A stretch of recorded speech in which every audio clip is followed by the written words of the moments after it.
juga pemirsa live event Debat Capres 2024. Kalau tadi Bang Effendi masih belum puas dengan jawaban dari 02, mungkin akan puas dengan jawaban dari 01. Nah, ini kita tanya dulu ke Mas Tobas. Mas Tobas, lalu bagaimana kemudian yang akan dilakukan supaya kemudian hal itu tidak akan terjadi, apapun yang dikatakan oleh mantan Ketua KPK Agus Raharjo itu tidak akan terjadi apabila nanti 01 percaya terpilih. dulu apa tidak gitu.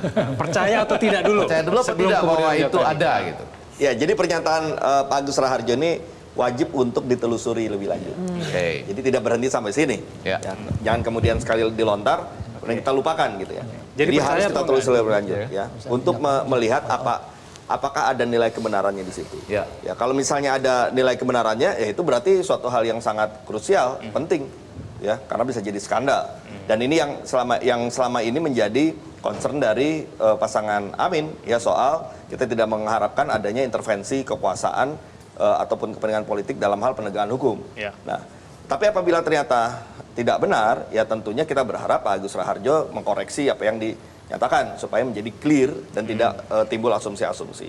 Nah, cuman memang masalahnya adalah peristiwa yang diceritakan oleh Mas Agus Raharjo ini terjadi dalam ruang tertutup yang mungkin orang-orang yang terlibat di dalamnya hanya orang-orang yang hadir pada saat itu. Tapi kan kita bisa kemudian melihat lebih lanjut ya, apakah selama ini ya kita punya keyakinan bahwa tidak pernah ada kekuasaan yang mencoba untuk mengintervensi penegakan hukum. Tidak pernah ada kekuasaan yang mengintervensi KPK misalnya. Nah, ini kan ada keraguan. Sekarang ini keraguan masyarakat terhadap apakah ada atau tidak intervensi kekuasaan terhadap penegakan hukum begitu tingginya. Ya.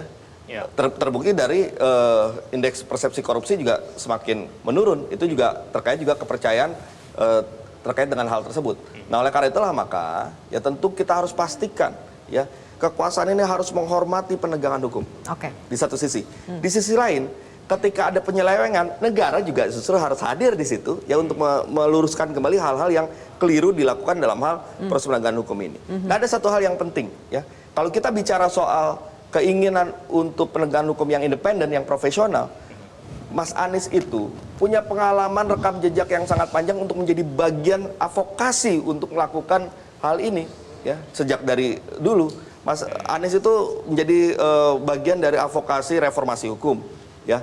Kemudian bersama-sama dengan masyarakat sipil mendorong pemberantasan korupsi ya. Mas Anies ini adalah deklarator dari Gerakan Rakyat Anti Mafia Hukum dulu waktu kasus Gayus ya.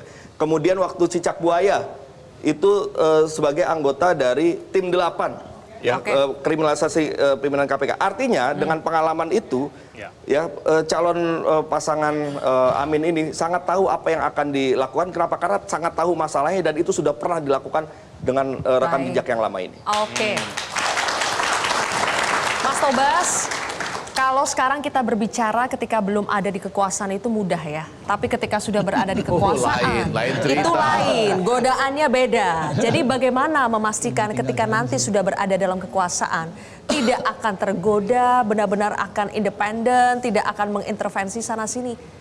Memastikannya bagaimana, Gus? Memastikannya dengan rekam jejak. Karena Mas Ganjar ini sudah 10 tahun jadi kepala daerah, juga tidak pernah bahkan terdengar saja bunyi korupsi, tidak begitu. Kemudian Pak Mahfud, kita tidak bisa kemudian mempertanyakan lagi bagaimana komitmen beliau. Beliau banyak mengungkap perkara-perkara termasuk kemarin Verdi Sambo dan lain sebagainya.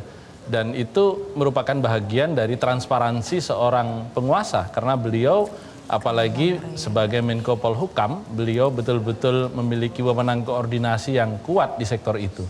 Jadi dari rekam jejak dua Capres dan Cawapres, saya melihat bahwa Capres Ganjar dan Mahfud ini betul-betul orang yang tidak memiliki liabilities apapun, tidak memiliki beban apapun dalam persoalan hukum. Yang kedua, kalau tadi menjawab pertanyaan Mas Effendi Ghazali, Prof. Effendi Ghazali, ini kan soal percaya nggak percaya. Ya, itu yang pertama. Dan bisa jadi berbeda antara saya dengan Mas Ganjar dan Pak Mahfud begitu.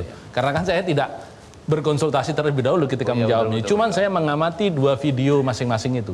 Video Pak Agus Raharjo yang menyampaikannya di acara Rossi dan video klarifikasi Pak Jokowi.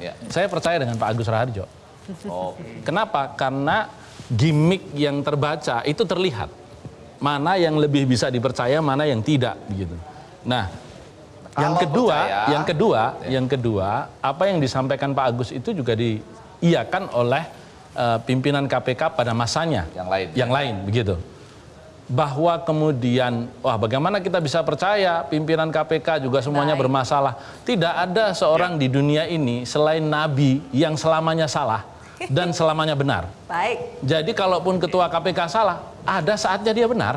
Tapi Kalau lucu, ketua KPK betul, benar, saya setuju ada Bang saatnya Romi. dia salah. Tidak ada yang salah, tidak ada yang benar. Tapi minimal dibentuknya KPK itu karena curiga terhadap lembaga penegak lain. Loh ini dibentuk, malah mereka tidak kasih suri toladan, malah ikut-ikutan cawe-cawe. Malah Itu yang sekarang saya katakan.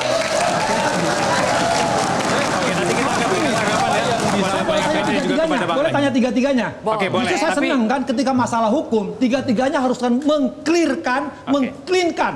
Satu, ya, Formula E, Dus Durian, HAM, EKTP. Justru ya ini kan jangan isu-isu murahan nyurah tiap-tiap pemilu, itu lagi. Ketika mereka menang, clearkan. Wah, saya tidak terlibat baik. Formula Baik, E, ditantang Kadus seperti itu. Durian, HAM, KTP. Kita Dibuka akan berikan dong. kesempatan ya untuk menjawab tantangan dari Kang Asep tadi. Namun Oke. kita harus jeda dulu, pemirsa jangan kemana-mana. Kami akan kembali. Jelajahi cara baru mendapatkan informasi. Download Metro TV Extend sekarang.